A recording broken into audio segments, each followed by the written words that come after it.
I don't think this world is spinning the same as it used to. I don't think the love we're giving is feeling all that new. I see you strutting your stuff, thinking you're the only thing I need. Well, I tell you right now, if I died, at least I know what I believe. Slow down, 'cause I can't hear you when you talk. Slow it right down, because what I heard is enough. Walk away while you still have the chance. I'm not the same as I was with romance. Hey guys, be sure to subscribe to us on iTunes and leave us positive reviews. So if you could go leave us a nice 5-star review, it really helps out with the podcast. Also, it helps with our rankings. So if you're trying to find us, it's easier to. So 5-star reviews, be sure to go subscribe to the podcast. So go to your iPhone or your Android or whatever you use to listen to the podcast and just go hit subscribe. It's real easy. It takes like 3 seconds. So please go do that, and I will love you forever. Thanks. Hey guys, welcome back to the Drumheads podcast. My name is Daniel, and this is episode 83 with Daniella Breeze. Now, this is what I love the most about the internet, is that I could talk to somebody in Australia. This is our first Australian guest, so I'm super excited to have someone from Australia be on the show. She's a fantastic drummer. Go check out her band. It's called California Cousins. Really great. That was what you were listening to as the intro. That's one of the songs off their EP, so you can go to iTunes and download that like I did, and you can help support their band. But it was fantastic having Daniella on the show. Just super humble, and it was great to hear her story about coming from, a family who's really supportive of her art, and she's in a band with her siblings. So she has a brother and sister who are both in the band, and I was just very, curious about how the band dynamics are, because, if it was my family, if it was like me and my sister in a band together, it'd blow up into a billion pieces. But it's like so neat to hear someone's story about them working together as musicians and also as family to make music. So I found that just incredibly motivating, and just interesting. So we had a great talk, and we talked about, her drumming past and all that. We covered the whole thing. I felt like we could have talked for another hour, but, maybe next time. So go check her band out. Go follow them on, Instagram, Facebook, YouTube, all of that. And then she's also doing the Hit Like a Girl contest. So if you're a fan of hers, please go vote for her as well. So again, this is a new country, or not country, new continent. It's a country and a continent, which is really weird to have on the podcast. So to have Australia represented, so we've got, of course, North America, we've had South America, Europe, and Australia. So I need to get someone from Asia and Africa, and maybe there's somebody in the Antarctic. I don't know. There could be some guy held up in some science lab in the Antarctic, like, yeah, I like the Drumheads podcast. I like what they're talking about. You never know. So chalk one up for Australia. It was great. I don't think either of us said one of my favorite Australian words, which is reckon. I know several people from Australia, and I noticed that word all the time. They say, I reckon this, I reckon that. And I don't think her or I said it during the whole podcast, which I found interesting. But anyways, so here it is, episode 83 with Daniella Breeze. Go check it out, guys. And I didn't do any Australian accents, which is great because I can't do one. See ya.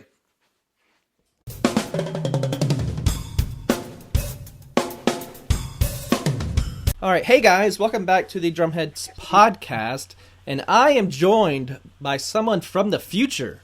You're probably thinking, how is that possible? Well, I am joined by Daniella Breeze from Australia. So how are you, Daniella? Pretty good, thank you. How are you? I'm good. I've been excited all day to do this podcast because I've been brewing in my head. I'm like, oh, first Australian guest. We have a lot to talk about, so. Yeah. Well, I've been excited. I don't know. The day's sort of just started, but I'll just say it's all day as well. Yeah, and I always I've been doing these podcasts for 2 years, and I always get nervous.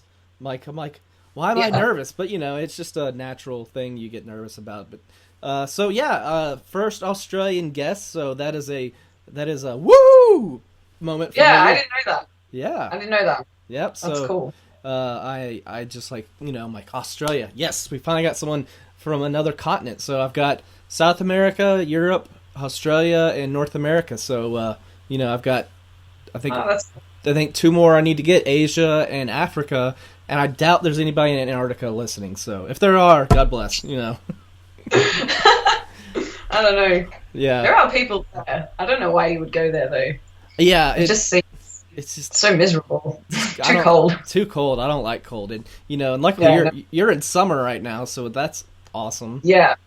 It's been a really weird summer though. Like we had a heat wave and they go on about it on the news all the time, like it's the biggest deal. But you're like, but it's meant to be like this for the whole 3 months. So but it's only been hot probably a good week. We've got just a good stint of hot weather, and then it's just cold or stormy. So summer used to be my favorite season, but I don't like it now. It's too confusing. Too confusing. I hear you. What's your favorite season? Is it? Probably have to say it's probably spring now because it's been more consistent. Yeah, sometimes I'm a big fan of fall, or autumn. Yeah, we call it autumn. Yeah, my birthday's in autumn, so I should probably say that's my favorite season. Yes. Nice. By the time it gets to my birthday, it's just really cold. It's practically winter. So, yeah. Yeah, cool. Well, so much to talk about. So I guess let's just start at the beginning. So did you come from a musical household at all or anything like that? Or, Not really. But my parents are very creative people. My dad taught himself guitar. Oh, nice. But he never really pursued it or anything. But pretty much I started drumming when I was 8 years old. And my dad came up to me. He's like, well, do you want to learn a sport or do you want to play a musical instrument? And I was a pretty sporty kid. And Space Jam had just come out in the cinema. I wanted to be... That's awesome. So I wanted to be Michael Jordan, like really bad. So I started basketball, and I lasted probably 4 weeks. And I think my dad was happy about that because we had to get up ridiculously early on a Saturday morning. So I don't know how I got into drums. I just remember I saw a drummer playing, and I just thought that was the coolest thing. Just the way they were moving their arms and their legs, and they were just... I think it was the hitting. They would just hit something really hard, and that looked like a lot of fun. So I was like, well, I want to learn the drums. And like all parents are like, really? The drums? Out of all instruments? Yeah, great. But I don't even know how, but I was playing on a drum kit. This was before I got lessons and that. And my parents were like, oh, who's playing the drums? And they saw it was me, and they were kind of like, oh, what? We didn't. So I can't really remember it that well, but I must have been holding some sort of beat because for them to actually agree to go, okay, go get lessons. So, So we had a family friend that was just starting up teaching. So I started my first lessons with him, and just from like my first lesson, I was sold. Nice. Even at 8 years old, I was like, yeah, this is what I'm going to do for the rest of my life. Nice. And he was a really good teacher because he was all about technique.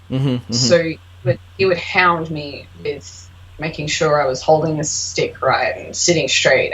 But he was more about how you hit the drum as well. Yeah. So making sure, you're hitting it properly. And his granddad was a jazz drummer, so I think that's why he was kind of like that, because jazz drummers, they're so good with their technique, just the way they can hit the drum.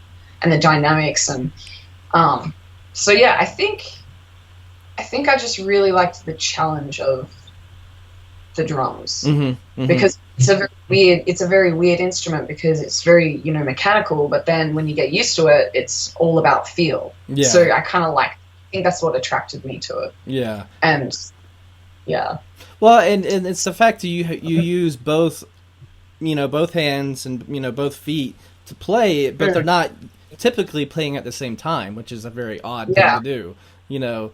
And people are like, how do you do it? I'm like, I don't know, I just do it, you know. It's kind of like the closest thing to being a ninja, really. Yeah, totally. Yeah, except if I probably did my karate skills, I would be like, right in my face. But yeah, because I've hit myself in the face with my drumstick a few times. So yeah. And I am not a sports person at all. Like when you were talking about basketball, like I think I did 2 weeks, and they only played me for maybe 10 minutes at the most. And it was like, I remember I got fouled and I had to shoot the basket by myself, and I remember just totally airballing it, you know. And you have the open court, nobody's trying to take the ball away from you, and you still missed. I'm like, well, what are you gonna do, you know? I loved sports as a kid. I think after basketball I got into soccer, and then do you guys call it soccer over there? We call it soccer, but I'm used to football because of, you know, Italians, they still call it football, even, you know. Yeah. That's right. So and then tennis. I think I liked tennis the most. So yeah. I don't know. I don't know. Yeah. I never pursued that because I liked the drums too much. So I was sold for my first lesson. You were probably like me in the fact you were worried that you might injure yourself doing the sport, that you couldn't play drums, and that would be devastating. Yeah, when we because the band I'm in now is with my brother and sister. When we first started, I was about 14. So from 8 to 14 I didn't have a drum kit at home, mainly because the house that we were living in, it was kind of too small to add a drum kit. So I would just practice on books and pillows and whatever. And it was kind of cool because I could use my imagination, what kind of kit do I want now? How many cymbals and toms do I want? So I'd set up books and so yeah, by the time we sort of started the band, it was from just playing sports all the time to never playing a sport. Even PE at school, I would be like, nah, I can't play because I have shows and that coming up. But I suppose you could get away with it being a drummer if you broke your arm or your leg. You could almost look a bit more badass with your arm in a cast and moving around. I remember it was Travis Berger from Blink-182 had a cast on. He was playing one-handed, you know, right-handed, so he's keeping the beat. You know, you look pretty badass up there, just, you know, but yeah. The drummer from Def Leppard had one arm. Yeah, he has one arm, Rick Allen, and he does a fantastic job keeping the beat. You know, so it can be done. I wouldn't want it to happen to me, but you know, it would definitely be annoying. It would be annoying. But, yeah. I would sometimes when I would practice, I would do scenarios like that. Pretend you broke your leg or something, and it was your right leg because I'm right-handed, so I'd have to practice, set up the double kick, and just practice with my left foot or something like that. That's a good practicing. Sometimes fun. Yeah, I mean, it forces you to work on your weaknesses and in a fun way, I guess. Instead of just sort of sitting there getting frustrated, or sometimes I would be bored of playing right-handed, so I'd switch it over, play left-handed. Oh my gosh! Have you ever done that? I've tried playing open-handed, and it's a disaster. You know, it's just, it doesn't. You know, I tried doing it like this, and unless the hi-hat is but even that, it just doesn't work for me. Yeah, the first time I set it up left-handed, I just could not get my left foot to hit the kick pedal. It was just always my right foot, so I was just opening the hi-hat the whole time. Yeah. It's terrible. It was terrible. I went from, playing and being able to keep a beat to just, that was like my first time on the drums again, having no idea what I was doing. But I mean, it's fun to do because it's good to build both ways. Play right, play left. So yeah, I think like that's why I like Taylor Hawkins so much, because he leads with his left. When I started listening to a lot of Foo Fighters and I would listen to his drumming, I would just, I don't know, I liked that odd sort of lead. So I couldn't work out what he was doing, so I had to like watch him, and he would always lead with his left. Nice. So I started doing that, and I love it. It's just like it brings a different feel to a fill. It does. Yeah. 16th note fill. If you lead with your left, it sounds so different to if you lead with your right. And, like you're playing the same thing, like it's the same rhythm, but it sounds very different. It does. That's a very Ringo Starr, because he does that. He leads with his left, and I think Taylor Hawkins is very much influenced by Ringo, so I think that has a lot to do with it. Who you're listening to. So he's an awesome do what? He's an awesome drummer. There's this, I don't know if you've seen on YouTube, their song Rope, and you just type in drums isolated, and it's just drums. Oh my gosh. Yeah. It's probably the coolest thing you'll ever hear. Oh yeah. Like he's so musical with his drumming. That it actually almost, that's what makes the song. Yeah. Because he, there's simple rock beats, but just the way he can, construct them together, it almost just makes the song feel a lot fuller. Yeah. So I thrash that a lot. It's really cool. Well, I feel bad for Taylor, because he almost gets like a bad rap being under like Dave Grohl. Like I think he doesn't get his his credit for being like the awesome drummer he is, because everyone's like, oh, Dave Grohl. I'm like, what about Taylor? He's just as much an important part of Foo Fighters as Dave is, but it's just, I guess it's perception. Yeah, it's also personality as well. Like people, that's the thing with bands, is like every band has this sort of different chemistry, and sometimes you're drawn to the front dude, or sometimes you're drawn to like certain members of the band just because their personality is very loud. Yeah. But yeah, I don't know. I've always thought, I don't know. I don't really have a lot of favorite drummers, but I was about to ask, who are some of your favorites? Well, definitely Taylor. I like Dom Howard from Muse. He's really cool because he plays so simple, but it's so effective, and he just knows when to put it in. And his drums sound really killer as well. Yeah, love his setup, and he's left-handed, so it's fun watching him. It is. I remember when I went to their show when they came here, I couldn't watch him the whole time, and I was really bummed because whenever I go to concerts, I always just stare at the drummer. And I couldn't do it because it was just like, it was too weird because he was set up the opposite way. I like Thomas Lang. He was probably the first drummer I was really into. Nice. Because he's just a freak. Like, I don't ever want to be like him. I just like watching. Yeah. So he's just crazy. Yeah, the dude is insane. He could do stuff with his feet alone, and I'm like, I couldn't do it with all my hands and feet. I'm like, how do you do it, man? Yeah.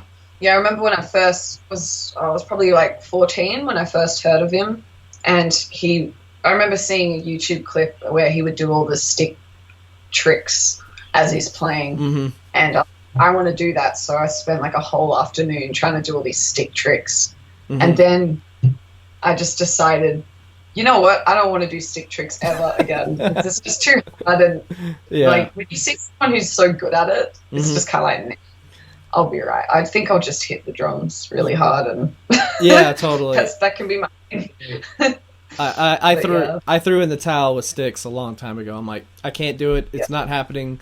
Just give up. just stick to playing just the beat. Don't try to do all that nonsense. It's it's awesome, but if it's gonna screw up your beat and the flow of the song, don't do it. When I was younger, like when we were first starting, I used to do I'd throw the stick up and catch it. I can't even do that. And thankfully, every show I would catch it, but just in the back of my mind, I'm like, if I drop this, then what was the point of that? Everyone's just gonna laugh at you. Yeah. So I think that's also another reason where I'm like, I'm just gonna stick to just playing the drums and don't need to that theatrics and stuff. But yeah, Thomas is really he's almost a robot. Really, he's that close to just being a robot. Totally. He's that good. Yeah. I'm trying to think of some other ones. I know, it's one of those questions people ask you, and it's like, oh, that's like trying to name my my favorite pet or child or something. Yeah. My favorite. I don't want to say Buddy Rich because everyone says Buddy Rich, but that's all right. When I got into jazz music, that's when I sort of got into his found out about him, and I thought he was really cool. I just like any drummer that is kind of shows they're really passionate about their playing, they're just wild. I think when you asked before how I started, I was going to say Animal from the Muppets also really interested me. Yeah, totally. Because I think I just like that wild sort of side to drumming. It's very different to a lot of other instruments where, you can be wild on the guitar and be a wild singer, but there's just something very tribal and primal about just sitting behind a kit and just going crazy and seeing a drummer do that. Yeah. I think I'm attracted to any drummer that sort of shows that side to them when they're playing. It frustrates me so much. I hate saying this, but when I'll see a drummer, they'll just be playing, but it doesn't feel like they're hitting the drum. It's just hit the drum, man. Come on. They like you just beat them, and it's just exciting about it. Yeah. It's almost like they're acting like the drum's going to hit them back. I'm like, no, you're good. Sometimes they do. Yeah, sometimes they fly back, and those little shreds of wood just hitting you in the face. Yeah. I had a friend after a show. He came up to me and he's like, "Check out what I did." And when he hit the cymbal, he hit it too close to his finger, and the cymbal sliced down his finger. And I nearly threw up. I was like, "That's disgusting." But I haven't had anything that dramatic. I've had I'll hit my knuckle on a snare, and it looks really gnarly. But when you sort of wash all the blood away, it's like this tiny little it's a tiny little nick. Yeah. You're like, how did so much blood get from that? I have that happen to me all the time. All my cymbals, there's all blood stains. It's really gross. I should probably clean it, but it adds character. Yeah, sticks. Yeah, character. Yeah. I've fallen off stage one time. Oh really? Yeah. Oh no. I thought it was a solid wall, but it was actually a screen, but it looked like a white solid wall, and I was it wasn't even my drum kit. I was gonna talk to the guy, and I'm like, "Oh, what do you got?" And I leaned against it. Wham! I just fell 10 feet off the stage, onto the ground. No. Yeah. Ouch. He's like, "Oh, by the way, that's not a wall." I'm like, "Thanks." I'm okay, by the way. Yeah, I didn't break anything, but well. I've always had a terrible time with drum risers. I just don't like them. Everyone has the option of, do you want to put your drums on a riser? I'm always like, no, thank you. Yeah. I haven't fallen off them, but my drums always move forward. And there was one show where pretty much from the first song, you could just tell kick drum was moving forward and, your legs extended. Yeah. It's going to be a terrible time because you have to try and wait for the break in the song where you can just quickly rip your drum kit back towards you. And I think the way they set it up was really silly because they put a carpet on top of a riser. So pretty much the whole kit was just slowly forward. And there was a part of the song where I went to hit my cymbal with the corner of my eye. I've missed, because my cymbal is falling off. Yeah, and at the same time where my brother was sort of running backwards playing his guitar. And it was one of those moments where I could just see it in slow motion and it just missed him. And I could see in the audience like pointing, going, "Did you just see that?" And my sister's like, she's singing and she saw it and she's trying not to laugh. My brother still had no clue. When the song ended, I'm just like kind of giggling but going, "Oh my gosh, that could have been really bad." There was just like 5 dudes just ran to my drums, like pushed them back, and they've just got like all this gaffer taped up. I'm like, okay, this will be good. It's taped up. Next song should be good. Nah, it's just still yeah. I'm like, this is so bad because it was putting me off as well. And yeah, and there's been other times where like I'll have like a computer set up next to me where I got my click and a track, and you know, I'd get up and knock it, and the whole thing just fell off. And it wasn't a proper riser, so my seat was on like a different part. So I'd just be up and down, and so yeah, it's never a good time. And there's some drummers where their risers would be so tall, and you kind of go, "Oh no!" Yeah, please don't get hurt. Yeah. Have you seen the things you can put on your bass drum to keep it from sliding, like the K brakes? Oh no, tell me about that. I'll have to email the guy who makes those. They're these things you take off the spurs, and they're like these plates, and they've got little like almost like pointy ends on them, and they just dig in, and it does not move. Yeah. Okay, that's a good idea, because first drum kit I called it Leapy because it would just, where I was, even if I had the spikes in, I had spikes, I would have like a bag or something on top of it, gaffer, just would always move forward, and so it coined that name. But it's never a good time. Never a good time. Yeah, totally. I'll send you. Definitely. I'll send you the info on that one for sure. It is a lifesaver. I'm like, I love it. He sent me a pair out, and I'm like, dude, where were these when I was playing? You know, like on the road all the time. He's like, I know, I just came up with them. I'm like, oh, you're too late, man, but it's all right. I forgive you. Yeah. So let's talk about your band. So California Cousins is the name of the band, correct? And so it's you and your brother and sister, right? Yeah. So I mean, we've been doing music for like 10 years. So when we first started, it was because we're a very, very close family. So we were always hanging out and playing in the yard together. And back in the day, we played out in the yard as kids. Yeah. I did the same thing. Yeah, I remember those times. Going on bike rides, my mom wouldn't know where I was for like 5 hours. Exactly. She didn't care. You just had back before dark. Yeah. You know. Yep. Good times. So yeah, I picked up the drumsticks, and it was probably a couple of years of that, and I was just getting bored of drums because it was just me. So I pick up the guitar as well, and Dad taught me the magical chords, C, G. Yeah, pretty much. The magic chords.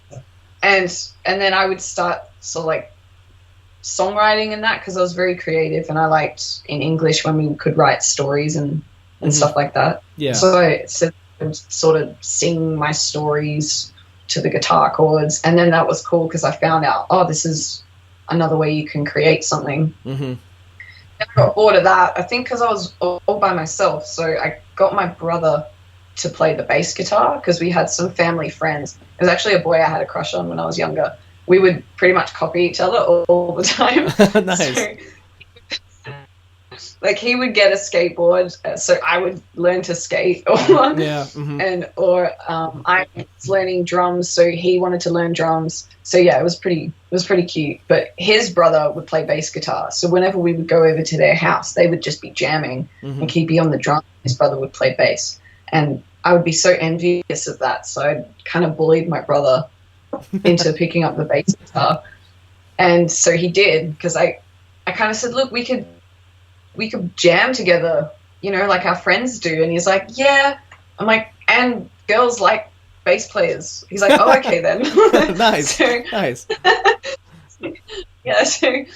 yeah, so we were jamming, and then our sister, like, she's always been a really good singer. Mm-hmm. Like, you know how, like, kids sing all the time, but she always had that voice where you kind of like, oh, that actually sounds good. Mm-hmm, mm-hmm. So we would just start jamming.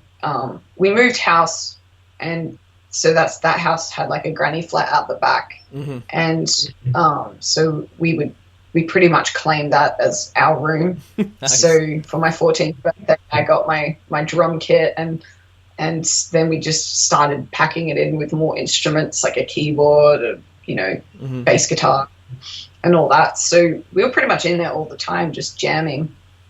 And then it was really our parents that sort of said, you guys should kind of pursue this, because they must have, I don't know, heard potential or something. We probably sounded really bad, but so yeah, we started a band and pretty much just toured. Our first couple of shows were just like for friends, like family friends, and one of them was a fundraiser for a friend's orphanage that she had over in Africa. Mm-hmm. So that was like one of our first gigs, and we felt so professional because we were there like, whoa, we actually have people watching us.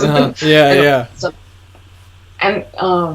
And then she was like, well, do you want to go over to Africa and like play at the orphanage and play for the people? And we were like, okay.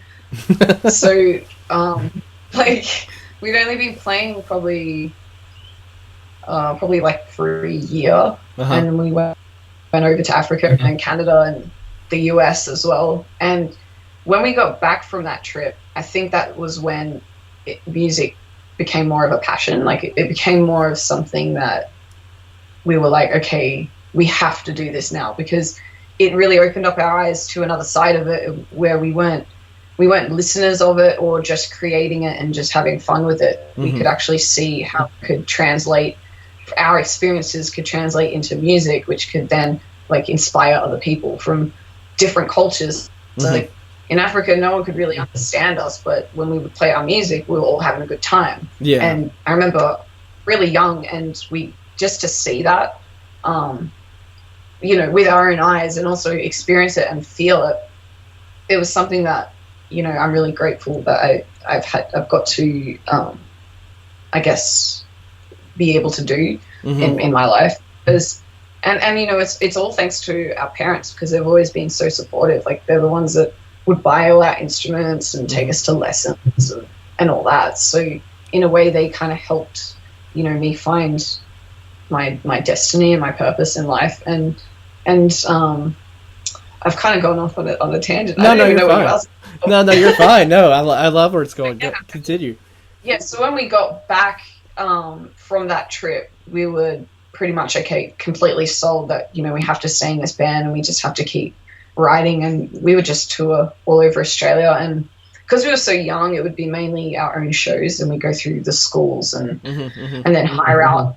We go into like a small town and hire out the hall, and then do the schools through the week, and then just be like, we'll come to like the gig on a Friday night, and we just pack it out with people, and we'd all just have a good time. And yeah, so I mean, it's been a real interesting. It hasn't been a childhood that a lot of people get to experience, and that's something that through our music we like to talk about as well. That life isn't meant to be dull, and you're not meant to wait for things to, I guess, be put in place for you to actually go out and live. It's like, if you're breathing, you're living. So, start what you're wanting to do now, even if, you're not 100% sure on what that is. You can still pursue something, and then that could turn into, because I mean, I could have like stopped drums after 4 weeks as well and gone, I want to go play football again. Yeah. But, it's just something like, it starts off as something that you're interested in, and then it becomes a passion. And I think it becomes a passion when you get to see that it does good for other people. And, you can also influence and inspire other people to think about that for their own life as well.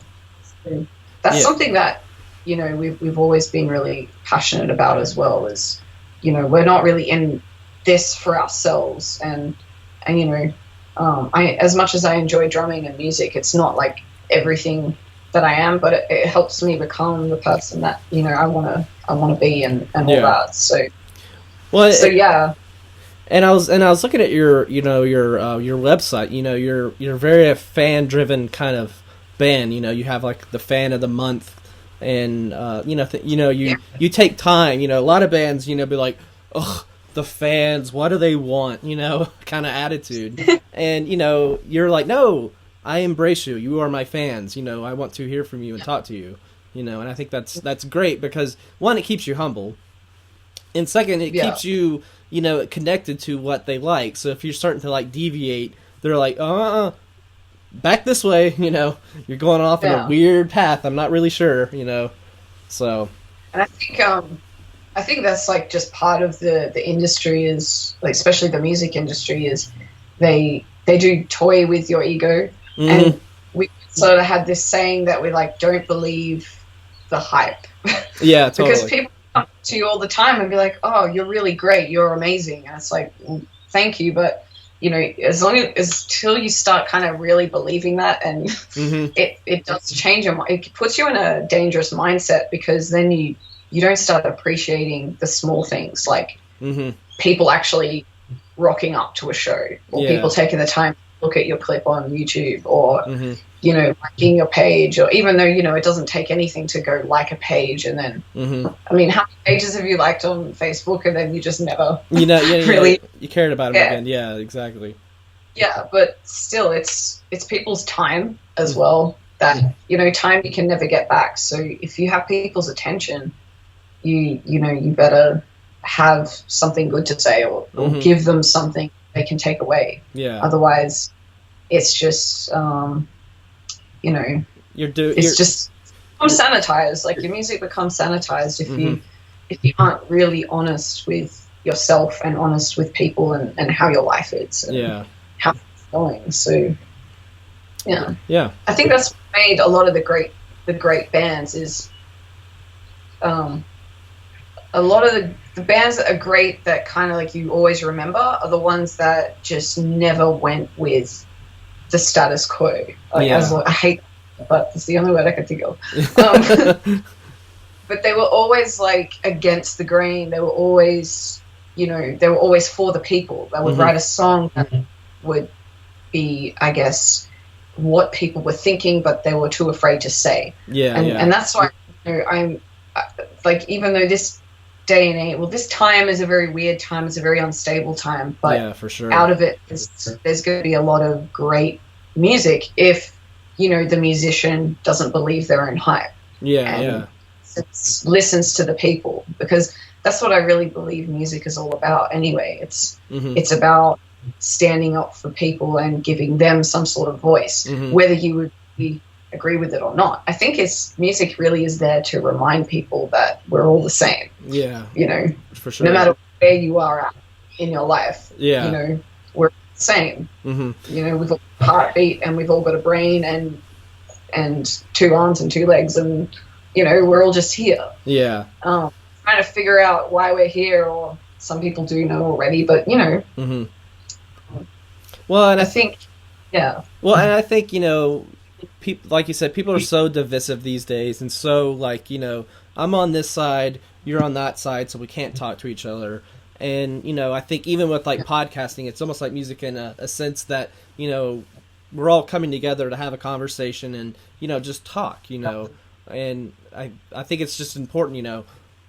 Yeah, I could talk to somebody in the U.S., but, you know, I want to talk to you in Australia. I want to talk to so-and-so in another country and have that communication, because it, you know, it reminds us, hey, we're all humans, you know, we're not different. Exactly. Yeah. And I think that's why I'm so grateful that we got to experience Africa, because, you know, you sort of hear that people get culture shocked when they go to a country that's just very different. Yeah. But I got culture shock when I came back. Yeah. Oh yeah. When I came back to Australia, I wasn't like spiteful, but I was very annoyed at just what we would complain about. Yeah, totally. I had seen things like firsthand. Like, we went to someone's house for lunch in Africa, and that was probably their food for the month. And they just it up and fed us and, you know, enjoyed our company. And, you know, I felt bad eating it, but even though it was very delicious, but I felt really terrible eating it because I'm like, how can you be so, you know, generous when you know that this is probably better off feeding your family? Yeah. And then, you know, you'd come back, and I was still in high school, and it was just the complaining about, you know, just menial things that don't matter at the end of the day. They just hold no substance. Yeah. So I'm very thankful that I got to really, I guess, experience another culture at a young age, and also do it with something that is now a very big passion of mine as well. Yeah. You know, do it with music. It wasn't just going over there to see, but yeah, I mean, people always disagree, and I think that's just what we have to accept. Yeah. I don't know why, like, lately, no one can just fathom the thought that people disagree. It just is starting to become something that it's like, how can you disagree? And it's like, how can you not disagree with someone? Like, why would you want to be the same all the time? Because there's beauty in individuality, and I think, you know, that's something that we always write about in our music as well, is because we've lived it firsthand. You know, being in a band and going on the road most of the time through your childhood isn't something that kids do. Yeah. But through that, we're able to question things and have a voice and vent and, you know, ask questions, like, say question things, but also, like, find out who we were through music. Yeah. Because you really, like, what other things can you, like, what other things allow you to question that? Going, you know, what are some things that I'm struggling with at the moment? You know, we like to suppress it, or you know, we'll watch TV instead of think about what we're going through. As I got, like, more into songwriting, you know, that was bringing out a lot of deeper stuff. You know, you'd write a lyric down, you're like, oh, is that how I feel about something? I didn't know that. Yeah. You know, because I think anything creative allows you to bring out that sort of deeper thing that, you know, we suppress and we suppress and we suppress. That's why I think everyone should be creative, you know, even if you're not going to pursue it as a career. You know, learn how to draw or write or something, because it allows you to just work through things that you might not know are there. And it's so important, because that can also help you, but also help other people. Well, and, you know, being in a band, you know, and especially you being in a band with your siblings, you know, you probably get tested sometimes, you know, about patience and understanding each other. And, you know if I was in a band with my sister, it would not ever happen, because we would fight about it the whole time, you know. So we get along really well. Like, people always ask that question, like, do you fight and whatever? Like, we never fight. We've never anything, like, whether it's something to do with writing, or we're in the studio or up on stage or whatever. Like, there might be some sibling banter on stage. Like, my brother, this one show, he's doing a solo and he stepped on his cord and pretty much pulled the cord out of his pedal. So he's doing, but no one can hear what he's playing. And I'm laughing because I saw it happen. But then my sister's like, why did you do that? Now you've just made us look amateur. and she'll say something in the mic as well. Like, she'll just say it through the mic. And sometimes I'm like, oh man, now people think we probably hate each other. But they'll be like, I just love how you were just roasting your brother because he did that thing. And so, I don't know, like, I think the more the patience is tested when you're expecting something to sort of break through, and the signs are pointing to some sort of breakthrough, and it doesn't happen. All good? I think so. I wasn't sure if it was me or you. I'm like, oh, what happened? I think I was just talking to myself for probably, like, the last 5 minutes. Yeah, I'm like, I was sitting here, I'm like, I was waiting for any second for it to maybe, like, just kick back in, because sometimes it'll, like, just be like a half a second delay. I'm like, and then nothing. So what was I saying? What was the last thing you heard me say? So it makes something about your I guess when you're writing a song with your brother and sister. think. Okay.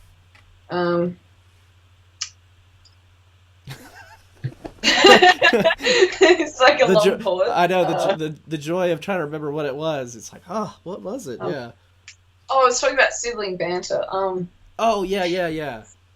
So I mean, like our sister, Steph, she'll always make a comment, and sometimes I remember one time it was when Prince passed away, and for probably a good year we would end our set with "Sign of the Times" by Prince, and then when he passed away, we were completely heartbroken, and we had a show coming up, so we're like, all right, well, we'll do the song and we'll dedicate it to him, and we were like, I don't even know how we're gonna get through this because like we're super sad about it, and I remember we got to the time in the set and we're all a bit like looking at each other going, all right, no one, cry or anything. Like, let's just get through it. Bad. And I started the song and we made our own version. So it was like, do. And I'm like just there hitting the hat. And my sister turns around and she still had her mic sort of close to it. It was like probably down towards her side, but you could still hear her. And she just turns around and goes, nobody F this song up, all right? Just like, people can hear you. Me and my brother look at each other like, okay. But, I'm pretty sure people could hear that out in the audience because some people were kind of smirking. And but yeah, she's such a character. She's so funny like that. But people don't mind it. They kind of just go, oh, we love how you were roasting each other. And it went like, we sledge each other now and then, but not all the time. And I like when I hear bands, even if it's like the imperfections of a song or like you said, the banter between members. I like it. I think it makes them more human. Yeah. Because I've played in some bands where they're like, all right, the click stops here. It's going to start again like a second later. I'm like, let the song breathe a little bit. Don't let it. Yeah. Yeah. I don't like that. I like it when it's more organic and you get a sec to really enjoy the moment till you go back into another song. Yeah, exactly. We haven't really ever done that because there's only 3 of us and we don't have a bass player, and it's kind of like a running joke in our band because for like 10 years people are like, are you ever going to get a bass player? Like, and we say no, because there's only three siblings too. Yeah, right? I was like, Steph should play the bass. I'm like, no, like, so we now just always say, nah, bass players are stupid, we're never getting one.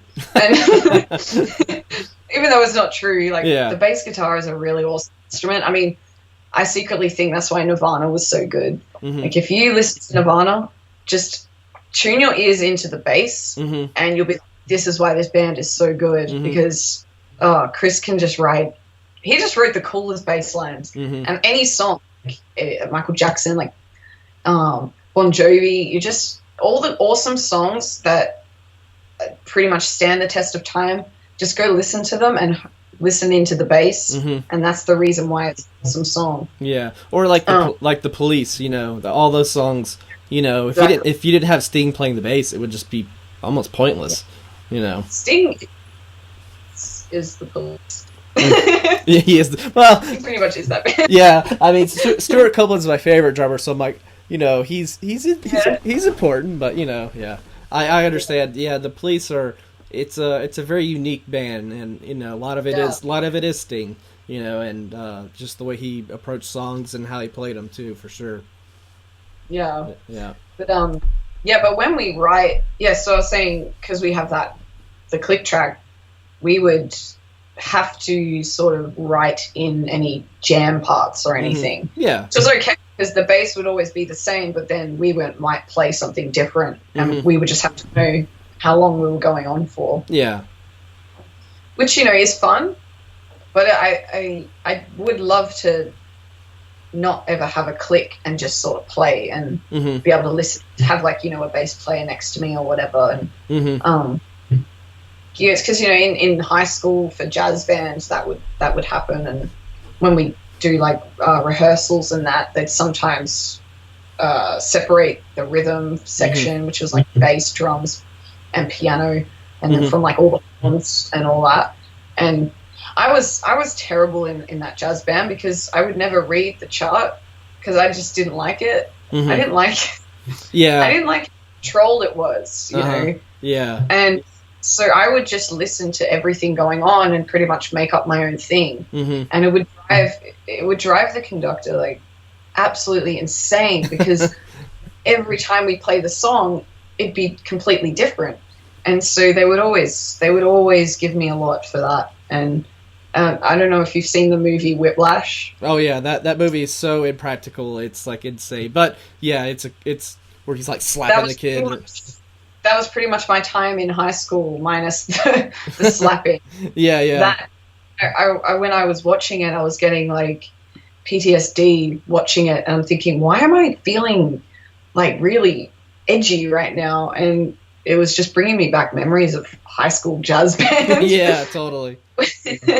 Where but they were all cool when we go do, you know, competitions and win and everything. They were all, you know, patting me on the back for that. Good job. But yeah. Well, I wasn't reading the chart then either, but I don't know what it is. I mean, I think theory is important because it's another way you can look at how rhythms work, and it's another way you can see it.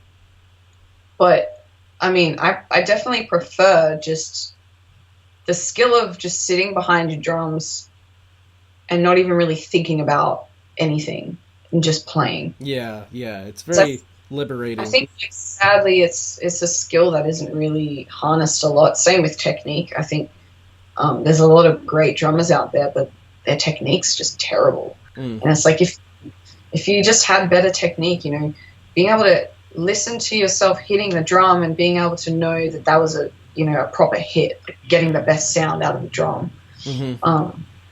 It's hard to do because it takes a lot of persistence and a lot of practice. And but it's definitely worth it, because then when you start learning a lot of harder beats, you're not thinking so much about,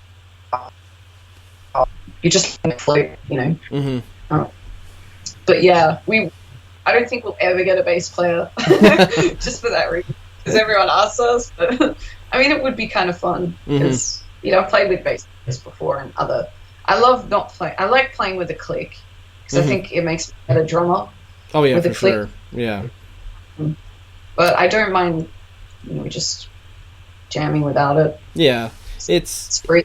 It has its you know, places that you need it, and it's, you know, it's important in certain aspects, and, you know, I always say to each his own. So, you know, what makes one drummer happy is, you know, makes, you know, it's personal preference, I guess you could say.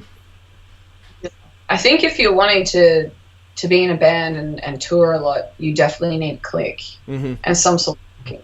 Yeah. Just because, you know, production these days, the standard is set so high. Not so much like the creativity and the writing, but the production of it, how it sounds and how it like looks. The standard is so high. So to just, I guess, get in the ballpark of that, it's definitely to have a click and sort of backing. And I mean, we were sort of doing it before a lot of bands were doing it, and we would get, you know, some comments after shows like, "You're not a real band because, you know, you have backing." And hello, how are you? Good. That's good. Yeah, the kids have made their way home, so they're always they're always wanting to make an appearance on the podcast. That's cool. Can you say hi? What's your name? Hi. I'm Daniella. Her name's Daniella. What can you say? Your name's Copeland. My name is Copeland. That's an awesome name. Yeah, he's named. Why didn't I get a cool name? His like name that? After Stuart Copeland. So yeah. That's awesome. Yeah. Play the drums as well. Not well. Sometimes he gets back behind there sometimes and you know, plays around. You play the drums? I play sometimes. Sometimes, yeah. Sometimes. That's cool. Does your dad give you lessons? No, I usually just like let him just go back there and just do his thing, because, you know, I don't want to like squash any potential, like, you're doing it wrong, you know, kind of thing. Yeah. Yeah. That's how you do it. That's how I think it's the best way to learn something is not being told how to do it at all and just working it out. I mean, there's heaps of musos that have just worked out how to play it, and you know. Well, I guess we'll finish up the podcast. So where can people find your music and all your social media stuff? What you got going on? Yeah. Well, if you just want to follow my drum Instagram, I'm just really on Instagram. I'm not really that great with social media, so it's just Daniella, DANIELLA_Breeze. If you want to check out my band, California Cousin, you can just go to californiacousinband.com. And my brother and also doing like a side project, so that's going to be coming out. There's some music coming out later in the year. And yeah. Oh, hello. Oh, I got joined by two more. Your kid's so beautiful. Oh, thank you. Did you get a new one? You wave hi? That's awesome. Hey guys. Hi. How's it going? They just got done with karate. So yeah. Whoa. Yeah. Well, cool. Well, I appreciate you being on. So. Thanks so much for having me. Yeah, I had a lot of fun. Yeah, that's great. We'll definitely have to have you back on, and you have a good day while we have a good night. So that's true. I'm probably coming to the States later this year, so cool. I'll definitely let you know where I'm going to be. Yeah. Oh, and he's trying to get our cat into the picture as well. Ah, the cat. His name is Cookie. Hello, kitty cat. Yeah. All right. Well, cool. His name's Cookie. Cookie. Yep. That's awesome. Yeah. Well, nice to meet you guys. Have a good night. All right. You have a good day, and thanks for being on. No, thanks so much for having me. No problem. Peace and love. All right. Peace. Bye. Bye. Be well. You too. See ya. Bye. Bye, guys. Wave. They're so cute. Right.